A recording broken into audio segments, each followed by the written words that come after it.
panjatkan puji syukur kehadirat Ilahi Robbi atas rahmat karunia-Nya pada siang hari ini kita bisa berkumpul di salah satu ruang kelas pada Senatu Jompreng dalam rangka pembinaan langsung dari Pak Katedi. Ini satu hal yang istimewa untuk sekolah kita. Dan untuk itu saya sampaikan selamat datang Pak Katedi di kampus SMA Negeri 1 Jompreng. Kita alhamdulillah mendapat kunjungan sekaligus kehormatan untuk siang hari ini langsung oleh Pak Katedi dalam rangka pembinaan kita semuanya. Mudah-mudahan dari apa yang nanti disampaikan oleh Pak Katedi itu bisa memberikan informasi yang baru yang menyenangkan untuk kita semuanya, intinya ya itu harapannya kan. Nah itu barangkali untuk itu untuk mempersingkat waktu kami persilakan Pak Katedi untuk menyampaikan informasinya sekaligus mohon pembinaan seluas-luasnya. Terima kasih. Assalamualaikum warahmatullahi wabarakatuh. Para sekalian, yang arifin, yang menemu, jadi kecil sedikit pun. Tes, ya, yang cukup ya. Terima kasih. Pak Kepala Sekolah, saya hormati rekan-rekan, para wakasek, para guru SMA Jompreng, dan alhamdulillah sudah lama saya ingin bertemu seperti ini di wilayah Jompreng, berbagai agenda. Hari ini baru bisa hadir bertemu dengan rekan-rekan. Sebelum kita nanti bisa diskusi atau tanya jawab apabila ada yang ingin tanyakan, ada beberapa hal yang menurut saya harus menjadi perhatian kita semua. Rekan-rekan, siswa yang kita hadapi saat ini jauh berbeda dengan siswa-siswa 3 atau 4 tahun yang lalu. 3-4 tahun yang lalu saja kita cukup kewalahan mendidik mereka, apalagi angkatan yang COVID, ini angkatan COVID kelas 12, kelas 11, dan kelas 10, angkatan spesial. Mereka sudah cukup lama pembelajaran pada jarak jauh, berada di rumah. Kita juga sebagai orang tua bisa merasakan apa yang sudah kita berikan, pengalaman apa yang sudah kita tanamkan kepada mereka, pembiasaan apa yang sudah kita berikan kepada mereka selama bertahun-tahun. Selama pandemi mereka di rumah, ada pembelajaran kan pakai Zoom ya pakai Zoom ya. Sekilas awalnya menyenangkan, tapi kan faktanya banyak masalah. Gurunya mah pakaiannya rapi, gak mungkin ke sekolah baju nabonas anak kolor kan, tapi baru kurang 5 baju bener anak kolor, mungkin celana jodoh atau mungkin pakai celana ya. Kan kita tidak pernah tahu. Sekali 2 kali di rumah kan terkesan lucu kan, orang tuh melihat kurang-kurangnya pakai baju nalu rapi atau kolor lucu. Tapi kalau itu terus berulang bertahun-tahun, dibiarkan menjadi kebiasaan, akhirnya kan respon terhadap orang lain dan dirinya jauh menurun. Sehingga guru ngasih tugas 20, berapa yang dikirimkan, yang dibagikan ke guru? 2 paling oke.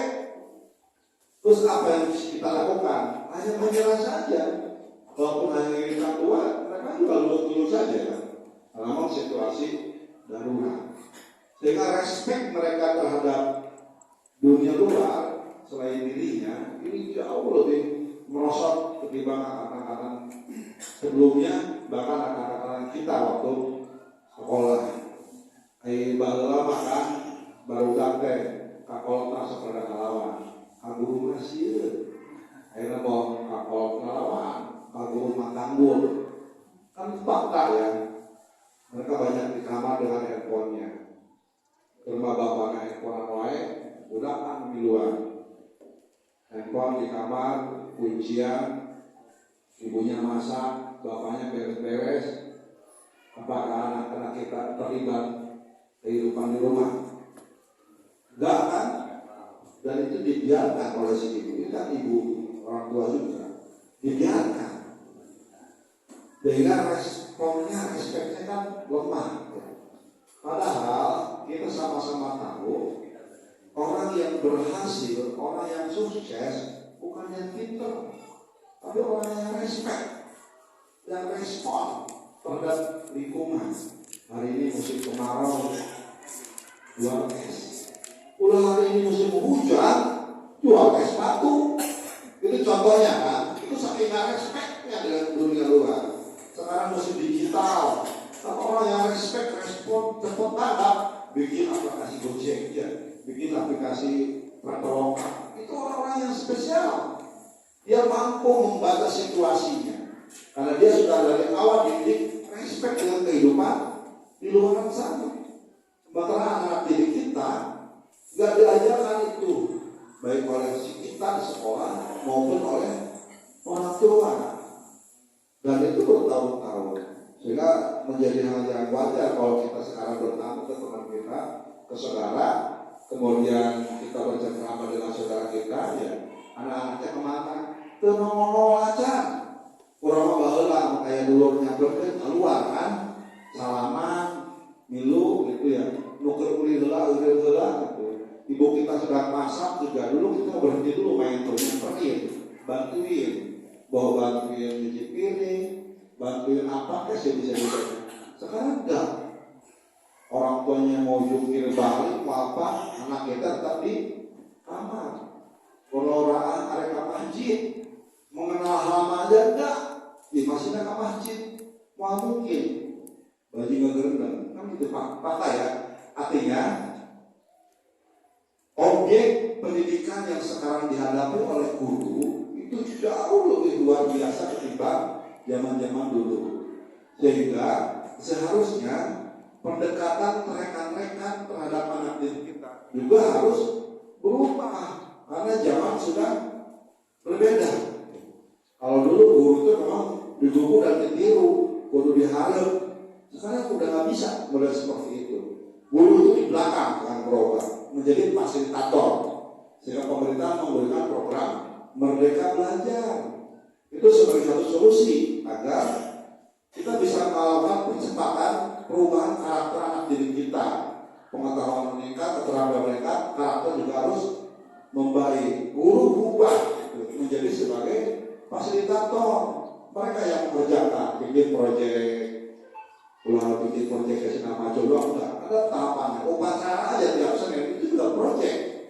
Bagaimana mereka membuat perencanaannya, siapa yang jadi pembinanya, siapa jadi grupnya, pembaca doa, siapa yang jadi MC, itu bagian dari proyek gitu ya.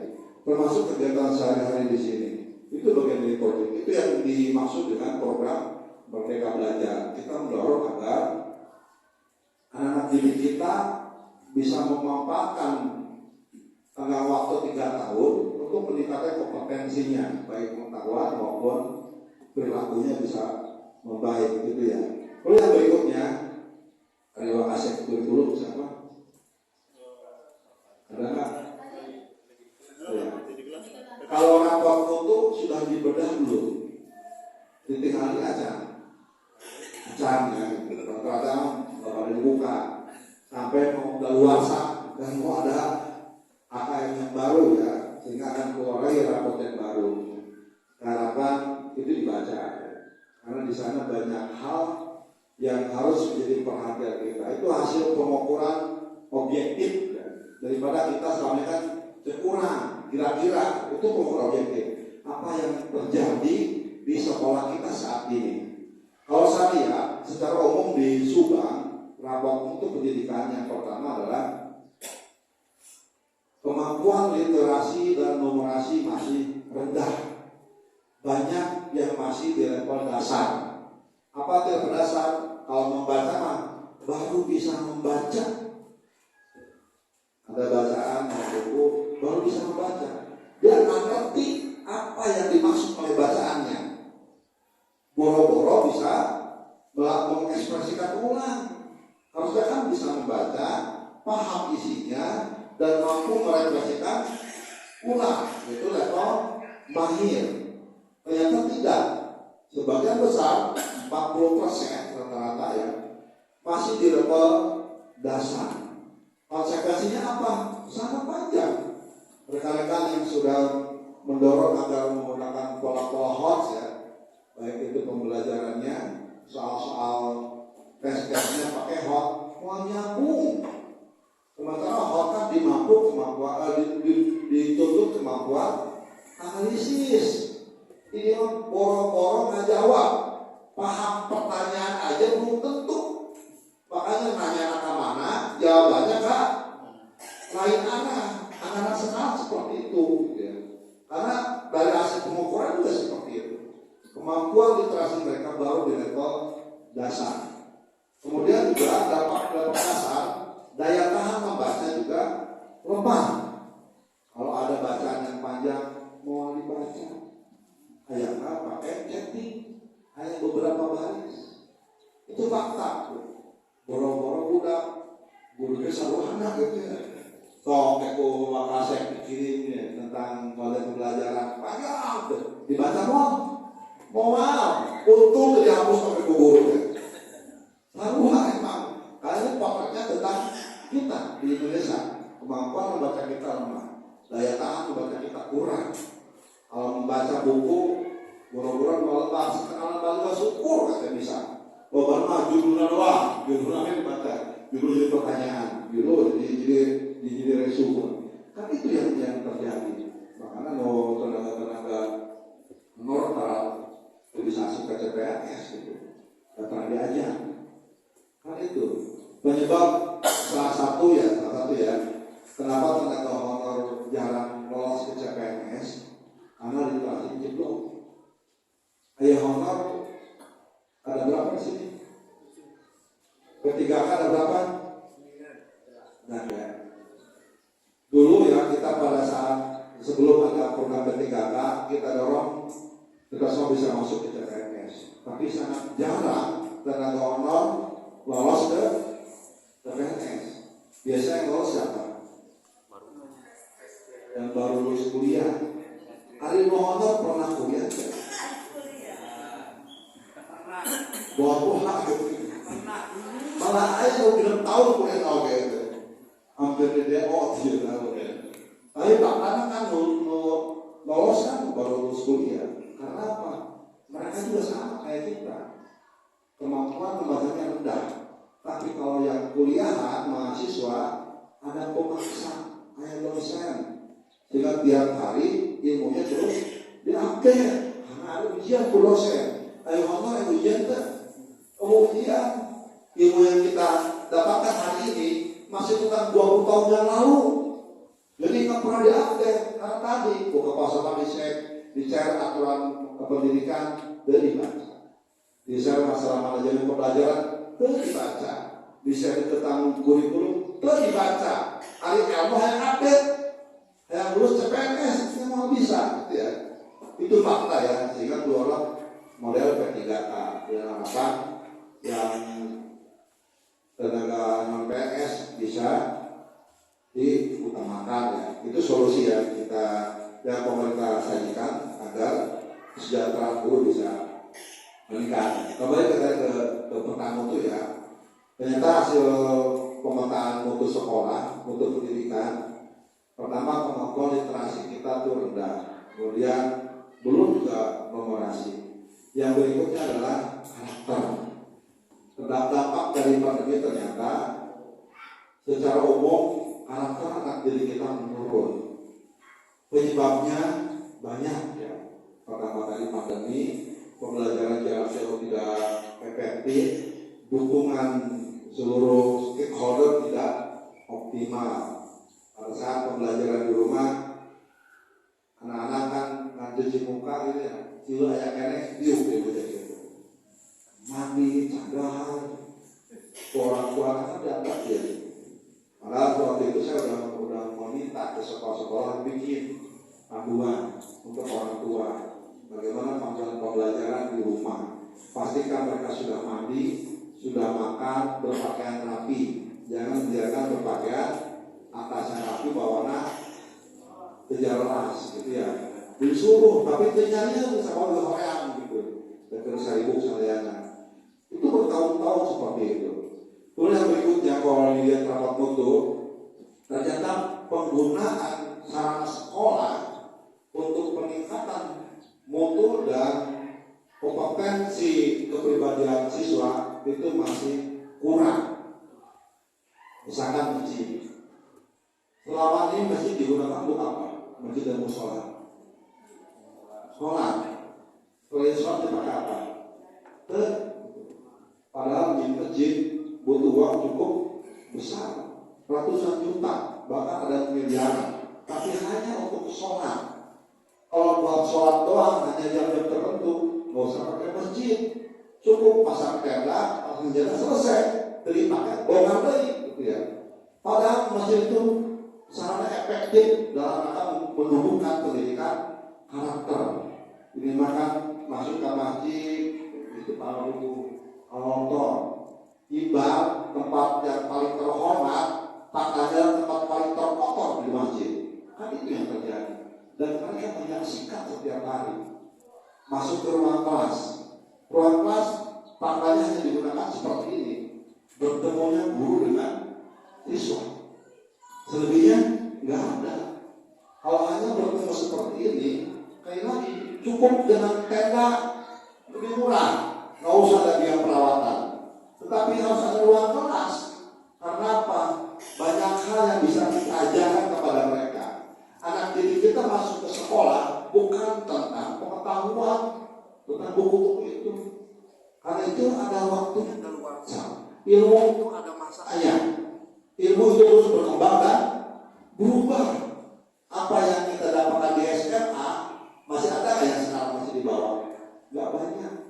Saya dulu SMA kelas A1, hafal tuh tabel periodik, pakai dianya disambung ke Helena, Asa, Subang, itu macam-macam lah cara menyambungkannya. Sekarang saya baca beda. Yang dulu saya hafal panjang lebar betul, satu tabel hafal semua. Oh, enak berubah. Hafalan saya udah nggak pakai. Itulah ilmu terus berkembang. Dulu ilmu kita bumi ini datar, sekarang bumi bulat, nanti bumi gorong. Beri orang macam perangkat angkasa. Dan apa orang kan? Kita juga katanya saja kan. Apa kita melihat langsung bumi itu bulat? Tidak oke. Karena ilmu terus berkembang sesuai dengan temuan-temuan terupdate. Tetapi yang nempel ke anak didik kita bukan tentang ilmunya, tentang proses ilmu itu didapatkan. Interaksi pada saat masuk gerbang, interaksi di dalam kelas, apa yang terjadi di dalam lingkungan kelas itu akan melekat dalam sanubari mereka dan menjadi kepribadian mereka. Masuk ke kelas, mengali gordeng, gordengan untuk gordeng 2 tahun, kubah-kubah. Balik ke iman terulang mengali hidungnya ke nyobakan gordeng, stop, jangan dulu. Ini baru seminggu. Entar kalau udah 2 tahun baru coba diganti sekolah abdi setiap 2 tahun. Kamar anak-anak dihidupkan, nggak pernah anak kita di kamarnya nyolek jendela, nggak pernah kan? Karena kita tidak pernah ngajarin. Di sekolah jendela 5 cm kebun oke. Bahkan pas masuk ke rumah, mereka lihat jendela senti air kotor, belum 5 cm. Soalnya belum 5 cm. Itu perilaku itu terus kita tanamkan. Kita suka mengatakan bahwa mereka kalau pengen baik di rumah kudu baik ya. Itu kan bahasa kita pembelaan. Padahal faktanya nggak seperti itu. Di sekolah ini 1 hektar atau 2 hektar. Dari 5 hektar ya 2 sama kosong. Kan? Ada berapa sarjana? Ada 50, 30. Tuh. dalam sehektar ada 30 sarjana. Coba di luar kita, luar kader, dalam sehektar ada berapa sarjana? Hiji cantak tuh, satu kampung ada berapa sarjana? 20 juga belum tentu. Artinya bahwa lingkungan sekolah itu lingkungan terdidik, jauh lebih baik daripada lingkungan masyarakat. Ini mah anak-anak didik kita kerana diimah, diajar kebenaran, dibiarkan seenaknya oleh orang tua. Kondisi masyarakat juga carut marut, sampah di mana-mana, tidak teratur, goreng teratur. Di sekolah tidak diajarkan yang terbaik, hanya teori-teori doang. Terus 3 tahun ke depan jadi anak soleh, mungkin emang solehnya bisa 3 surat itu jadi soleh. Kudu ada proses. Kayak